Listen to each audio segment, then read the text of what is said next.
Hello everybody, welcome back to the workshop. So today, we're going to fix this.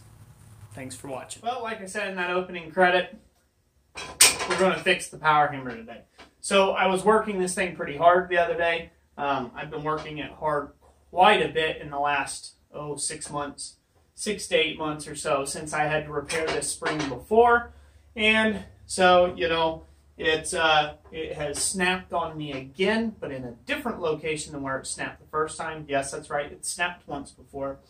But so I'm going to go ahead and repair this spring so this way it'll be back up and operational.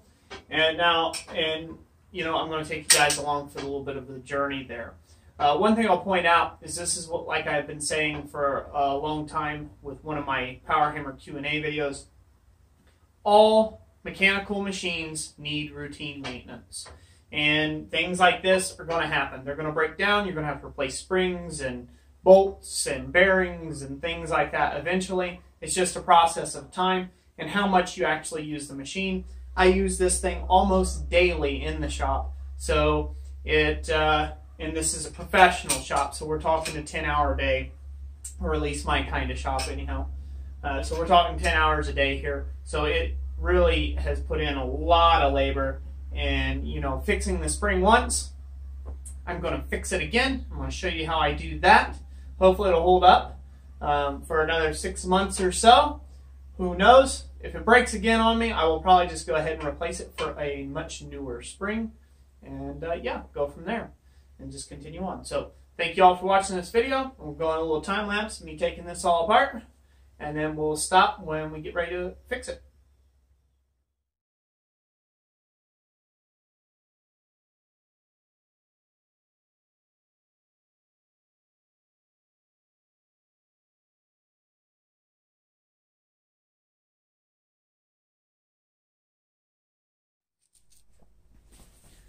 Okie doke, let's show you what I'm working with here. So, this is the part where it snapped. So, the interesting thing about this snap here, and I'll try to bring it up on the camera here. Let me move this here. Hold on with me, guys. If you notice something about this, do you see that really coarse grain structure right next side that really fine grain structure? Wonder why that is. It's a very interesting thing to me. So now, I don't think that that came from the factory that way, as because I have forged on this piece a little bit to get it straightened out. Now, I did not forge on it, but if you look at it, here's the other half of that. I did have to take and repair it once before. Now, I heated this up and I straightened it slightly, so this way the spring would fit through my rocker, okay? And maybe with that heating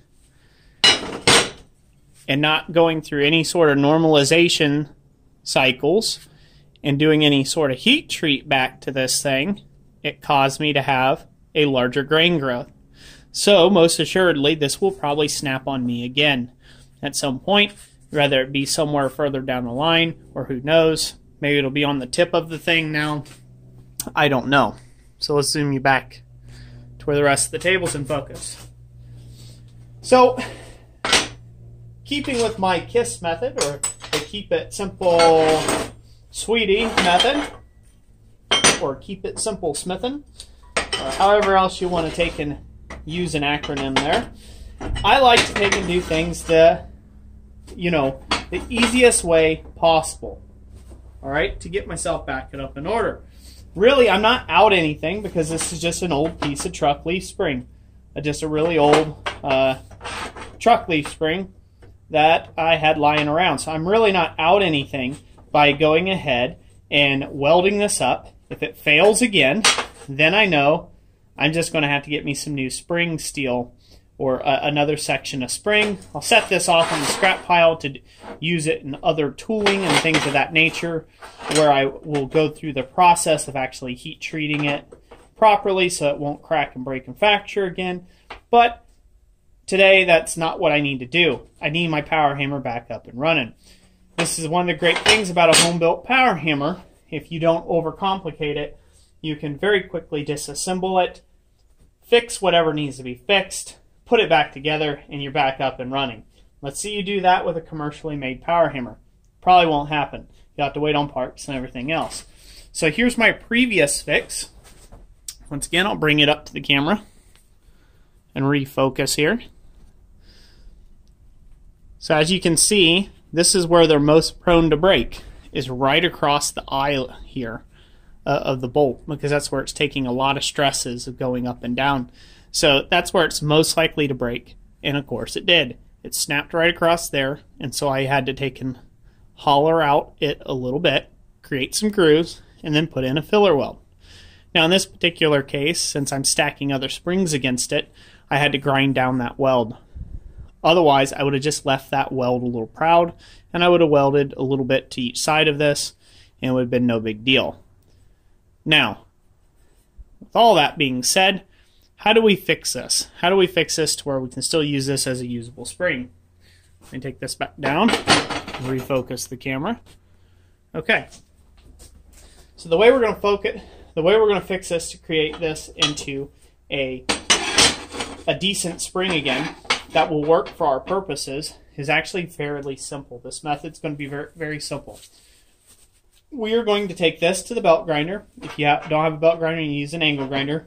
We're going to ground bevels, 45-degree chamfers on all 4 edges of this piece.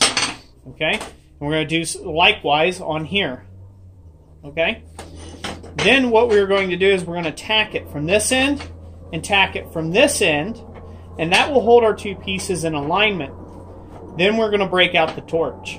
We're going to heat this up to just about critical temperature and then let it cool slightly, and then we are going to go ahead and put a weld in there. We're going to put a filler weld in there.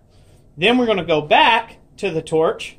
We're going to heat this up to about critical temperature or so, and then we are going to let it cool slowly and naturally. Now, this does not reheat treat this spring. This does not antiquate for that. What this does is this leaves the stresses that you may have be created in the weld joint. If you were going to finish this properly, you would take the whole thing up to a critical temperature. You would quench it in its desired medium, most likely oil. You would do an oil quench on this piece, and then you would take and draw it back in a oven of some sort to get a good, solid, even temper across the spring. And that's the proper method of how you would take and go about rehardening and tempering this with this welded fix. Now, that's to the best of my knowledge. There's guys that are probably in body shops and car repair shops and things that could probably tell you a lot better than I could. This is just my understanding of it, and it has worked so far for me.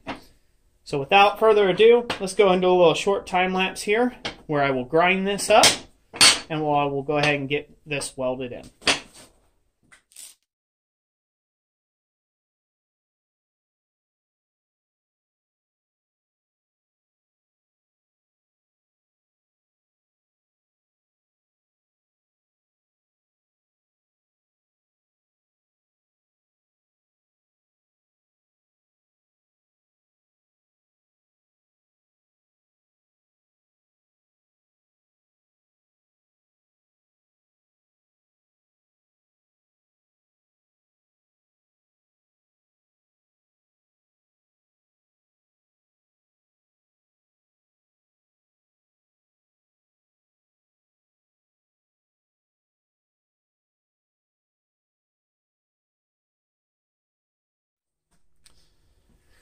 Okay, everyone, so here we go. We got this all welded up.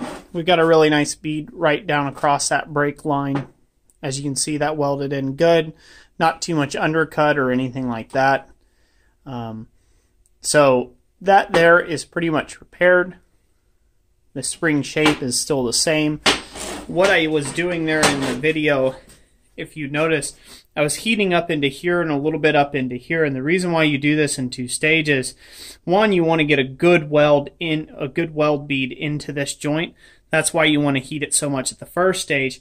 Second part is it allows this heat to travel and relax the grain structure to either side of the spring. So this way you don't get a snap right next to the side where you just welded. That is a common problem. So we just let this heat radiate nice and slow out from the center, and it's going to just kind of dissipate as it goes there, and that will give us a reasonably sturdy solution for a temporary fix. This is by no means a professional done job. This is to get me back and running, and so this way I can continue to draw out tong blanks. So that's it for that. I also have several other jobs that I have to take and get done today, and so I needed this spring back up and operational. So with a real quick, you know, just a few welds and things like that, I can get this whole thing back together. Now, here's where the next thing will come in. I'm going to have to take and put in these here. So I'm going to have to make sure that that weld there doesn't interfere with these pieces going on the top and the bottom of this build here. And so far it doesn't look like that's going to be an issue, so that's good to go. That's what I was hoping for, and that's what I need. So that's good. If you notice, this thing actually broke right across where this top bit here was for the actual power hammer. So I find that to be very interesting. That's something to take and look at in the future. But that's just where it was getting some bend at. Now, like I said, I've been running this hammer pretty hard, and I've probably been running it a little bit over its limits. It has seen stuff as big as this forged under it in just the last couple months. And, you know, and so I've made it do a range of things. I've ran down tons of tong handles, things like that. You know, I've taken it through its paces, used top tooling, really broke down a lot of stock underneath it, textured pieces, you name it, underneath this power hammer. So it's bound to take and have a failure at some point in time. But that's okay. As you can see, it does not take long at all to take and fix this piece. So what I'm going to do now is I will just let this cool naturally, just like it's doing. Then we will reassemble it, put everything back together, and go pop it on the power hammer. So after this cools down, we'll go in the last little time lapse here and bolt her up.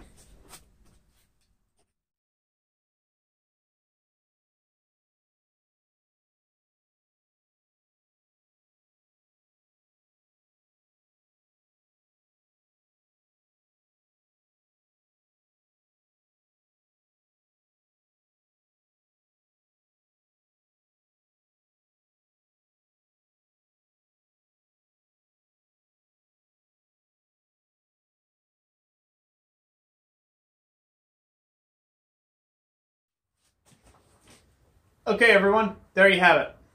So we got this completely fixed up here, got it put back together. We'll have to keep an eye on this as I go here. One of the biggest things that cause these springs to fail is an over or under extension of the actual power hammer ram itself. So that means you go past the limits and then past the limits of the spring itself, and that just works that spring back and forth and then eventually snaps. So, you know, trying to make sure you adjust the height properly is one of those things that really helps out on this deal.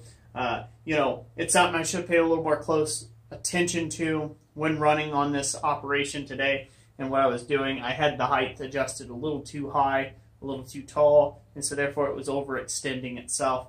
But hey, you know, that's how you live and learn. And, you know, it took me roughly about 35 minutes or so to fix this, and we're back in operation. So thank you all for watching this video. Give it a like if you liked it. You know, and like I always say, God bless you, and we'll catch you on the next one.